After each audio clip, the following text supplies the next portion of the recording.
القانون التنظيمي رقم 113 على 14 متعلق بالجماعات المحليه بمقتضى الانابه المفروضه من طرف السيد العميد صاحب كلمه صفرو بشان اداره جلسه انتخاب رئيس ونواب وكاتب ونائب كاتب المجلس البلدي لمدينه صفرو بعد استحقاقات 14 شهر الاخيره وتطبيقا للمادتين 49 من قانون التنظيم الجماعي المتعلق بتوفر النصاب القانوني لافتتاح الجلسه، اعلن افتتاح جلسه انتخاب رئيس ونواب وكاتب ونائب كاتب المجلس البلدي لمدينه صفرو. وطبقا للمقتضيات انادي على اكبر اعضاء سنا لترأس الجلسه وهو السيد العدلوي الوالي يطلب منه التحق برئاسه الجلسه، كما اطلب من الاخت العزيزه لمياء يوصلها اسرا سنا للالتحاق بنا ككاتبه الجلسه.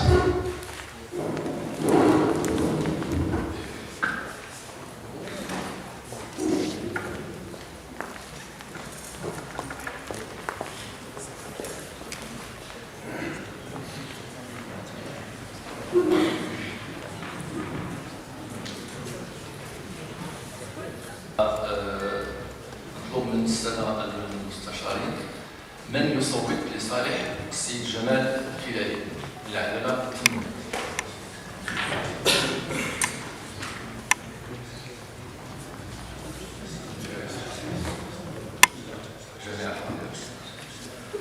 إذن جميع الحاضرين ينتخبوا السيد جمال الفيلالي رئيسا.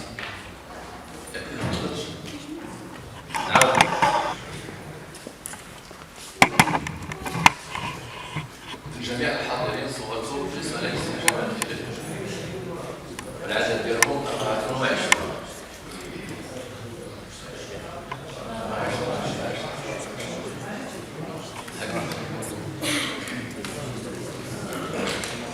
ممتنعون لا احد. اذا نعلن بحول الله ان رئيس المجلس البلدي لاستحقاقات 14 سبتمبر 2015 هو السيد جمال الفيلالي من حزب العداله والتنميه.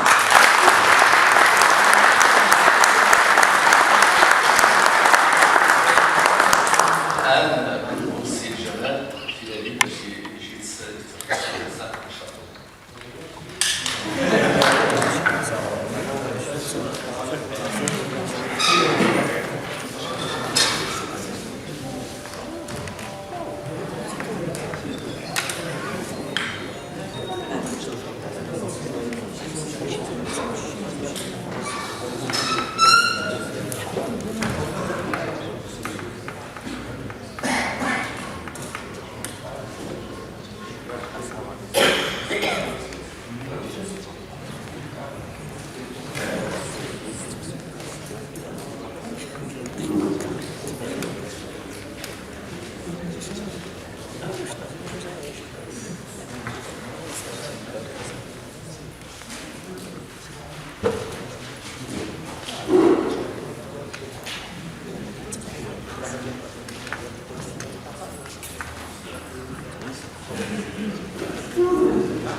بسم الله الرحمن الرحيم، والصلاة والسلام على رسول الله وعلى وصحبه.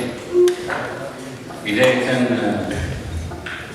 الشكر الجزيل للإخوة والأخوات على وضعهم الثقة في هذا العمل الضعيف. إخواني وأخواتي، لا بأس بكلمة مقتضبة قبل أن نمر إلى المرحلة الثانية وهي لائحة النواب. لقد عشنا جميعا المنافسة الانتخابية وأفضت إلى هذه النتيجة وجعلتنا على رئاسة هذا المجلس. الآن وقد انتهت هذه المرحلة، فأعدكم أنني رئيس للجميع أغلبية ومعارضة، من صوت ومن لم يصوت، يدي ممدودة للجميع، ولن أنزعها حتى ينزعها غيري. أذكر إخواني في الأغلبية أنكم تحملتم مسؤولية تسيير هذه المدينة، فأوغلوا برفق. كما أن إخواني في المعارضة وإن كانوا لم يحضروا للجلسة قد حملوا مسؤولية المراقبة والمساءلة والتصويب، فأتمنى أن يشتغلوا بصدق. إخواني وأخواتي،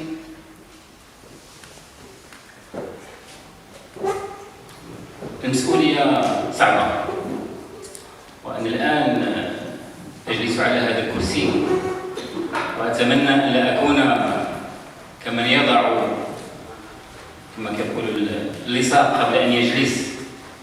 أتمنى أن نمر بهذه المرحلة ونمر بها بسلام ونقضي هذه المهمة ونحقق الأمور اللي وعدنا بها الساكنة ووعدنا بها أثناء الحملة الانتخابية.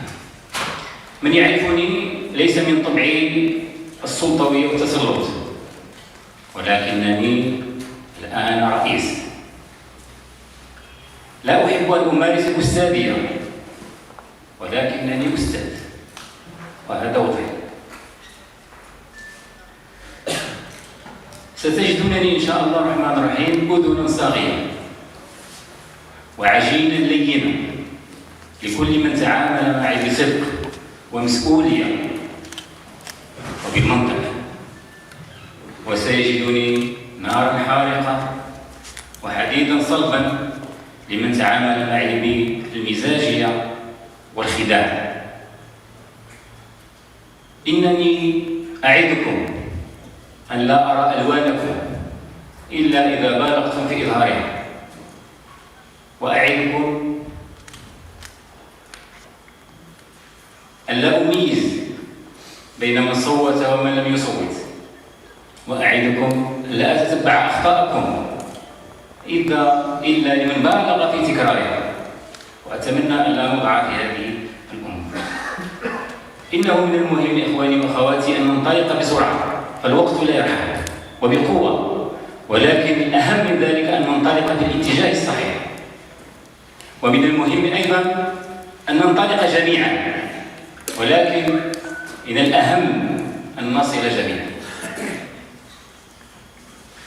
وإذا كان الأحسن ممكنا فالحسن غير كافي، والفشل الحقيقي أن نتوقف عن المحاولة.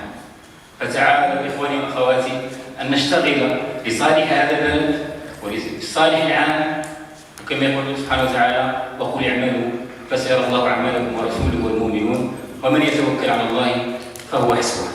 وعلى بركة الله فلننطلق إن شاء الله الرحمن الرحيم في أعمالنا. لائحة النواب المقترحة هي على الشكل التالي: النائب الأول السيد عبد السلام بودون من حزب التقدم والاشتراكية. النائب الثاني السيد محمد الداسي من حزب الاتحاد الاشتراكي للقوات الشعبية. النائب الثالث السيد نور الدين البزابي من حزب العدالة والتنمية. النائب الرابع السيد محمد الحيوني من حزب الاتحاد الاشتراكي للقوات الشعبية. النائب الخامس السيد كمال أحمد أمين من حزب العدالة والتنمية. النائبة السادسة السيدة إلهام الشريقي من الحزب الاتحاد الاشتراكي للقوات الشعبية. والنائبة السابعة السيدة فاطمة الواحي من حزب التقدم والاشتراكي. إذن العملية ديال التصويت كتم كذلك بشكل علني. أعطيكم الأوراق ديال التصويت. إذا التصويت كيتم على اللائحة ككل، لأن اللائحة تعتبر مرشحا واحدا، ما نصوتوش على الأسماء وإنما يصوت على اللائحة. الان كنصوتوا فقط على النواب. غتجي المرحله الثانيه تصويت على الكاتب لوحده ثم نائبه لوحده. يعني كنصوتوا على اللائحه كما قدمت. صحيح؟ ما كاينش لائحه ثانيه. طيب